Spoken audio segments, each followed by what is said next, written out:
welcome back to Washington Commanders Insider. Today we are doing a Trey Hendrickson update. We're going to be talking about how that is going to impact the Washington Commanders. Next, we're going to be talking NFL schedule. We're going to be talking about a game that the Washington Commanders are going to be playing this upcoming season and how that is going to impact the team. And so before we jump into it, I first want to remind you to hit that subscribe button, just like Jaden Daniels is going to be hitting Terry McLaurin and Deebo Samuel for lots of touchdowns this upcoming season. And so in exchange for hitting that subscribe button, I'm going to give you nothing but daily content around the Washington Commanders. And so make sure you hit that like, you hit that subscribe, and you join the Washington Commanders Insider family as we talk nothing but Washington Commanders football. And so with that being said, let's go ahead. Let's jump into the content today. And so let's start with Trey Hendrickson. And I must say that this looks like that this is getting ugly here between him and the team. And so this is a tweet that was put out there by NFL insider Adam Schefter. He works there for ESPN. And so you can see, that it's just not looking good here. As Trey Hendrickson just comes out and says that there is no communication that has taken place between his camp and the organization post-draft. And so paraphrasing this, but one of the things that I find interesting is that, he said that the vision, it's not matching up, because he said that he was promised last offseason that if he continued to play at the high level, that, hey, he would be taken care of. And so it looks like that is not happening. The team hasn't held up their end of the bargain. And he's saying that, look, they're not collaborating pretty well here. And he's saying that they are no longer communicating. I've been eagerly awaiting a resolution at this situation, but that's hard to do when there is no discussion and evident lack of interest in reaching mutual goals. And so, with that being said, look, I think that this is an update that if you're Adam Peters, you're certainly monitoring it, because we've seen reports that maybe the Bengals would be interested. And then we see reports that the Bengals are definitely looking to, hold on to Trey Hendrickson and pay him. And so I think that if you are Adam Peters, you're looking at this. If the Bengals do make him available, I definitely think that the Washington Commanders should put their names in the hat to get him, because with the production that we saw last season and even the season before, you would love to have Trey Hendrickson to come over to the team, because the Washington Commanders have been linked to looking for an edge via the draft, also free agency. We've talked about that, and I think that this would be an addition that would really fit the timeline that you're looking for defensively.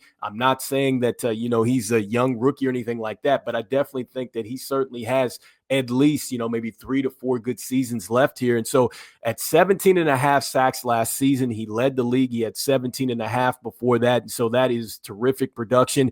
And on top of that, 3 forced fumbles in 2023 and 2 forced fumbles in 2024. Like, that is terrific production.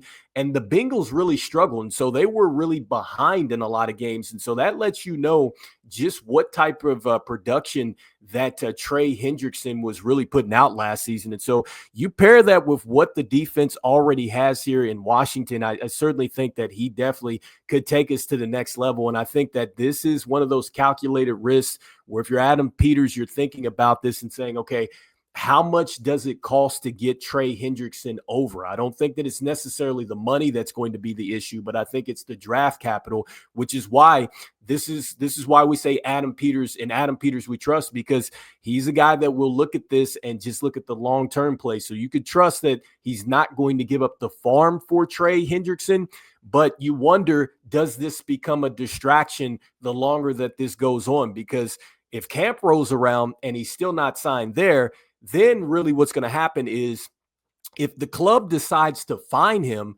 then you could see that could become even more ugly, right? Because it gets a bit personal. And so I think that is where if it gets that ugly, certainly maybe the prices come down. They're just trying to get rid of the situation altogether. So certainly I think the Washington Commanders could really benefit from that the longer that this goes on. And so that is the update here. Once again, this is from NFL Insider there, Adam Schefter reporting this. And so I think you can also see this too, the interview on ESPN, or you can look at YouTube there and look up this situation, and you can probably find it there. But I definitely think that this is a situation that the Washington Commanders could take advantage of as this goes along. And so next, I wanted to go ahead and talk about the NFL schedule. And talking about a game that we know that the Washington Commanders are going to play in, we will be talking about the full schedule once it releases here tomorrow. But this is huge as the Washington Commanders have been selected to play the Miami Dolphins in Madrid, Spain. And so this is going to be the second time that the Washington Commanders are going to travel internationally here to go play a game. I think the first game, 27-27 tie against guess who? The Cincinnati Bengals, right? So that's where it gets interesting here. And so how fitting that we have this update around Trey Hendrickson, and then also too talking about the international game. The last time we played in the game, we tied with the Bengals. And so, now we're going back to play the Dolphins here. And I think that this is huge in the sense that it's slated for week 11, November 16th. And so with that being said, it's later in the schedule, and so that could really play a factor for the Washington Commanders, especially if they're rolling like they were last season here. Because now, if you're taking a late bye like that, that gives you some time to kind of get back, from being banged up and things like that, recover from the travel, and then you can focus on just a small portion of the season and get ready for, your playoff push. And so this could really benefit the Washington Commanders with it being a late game like this. And so I think that is one of the things to factor in here.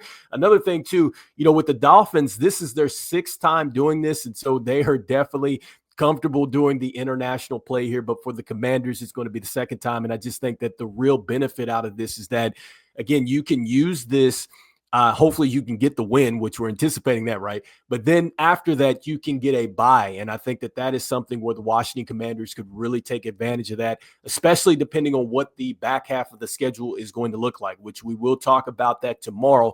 And, you can definitely expect that the schedule is going to be a lot more tougher than it was a season ago. And so we know that it's just a matter of how tough is it going to be for the Washington Commanders down the stretch. That's why this bye could really help them out. And that's granted that they do get a bye after playing in this week 11 game. And so anyway, let me know in the comments here what you guys think about the Washington Commanders heading over to Madrid, Spain. Do you think that this could be a benefit, especially if the Washington Commanders are going to get, again, a late bye after that? Because like I said, you want this team to be at an optimal level as it gets ready for the back half of the season. So that could be critical. Next up, let me know in the comments what you guys are thinking about this news with Trey Hendrickson. Do you feel like that the Washington Commanders should still be in on him if he becomes available? Do you feel like that the Washington Commanders should move on? I know some people feel like, look, man, at this point in time, it's not worth what you're going to have to give up.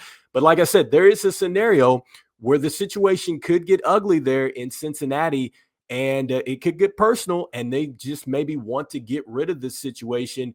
I think that is a prime situation where the Washington Commanders can jump in if the price is slashed. And so let me know in the comments what you guys are thinking. Should we be in the hunt here for Trey Hendrickson if he becomes available? And then what do you guys think here about this recent news that you can find on commanders.com if you want to read about this? But they are going to Spain to play the Miami Dolphins. And so as we always say here, go Commanders, and I will see you guys on the next one. All right, peace.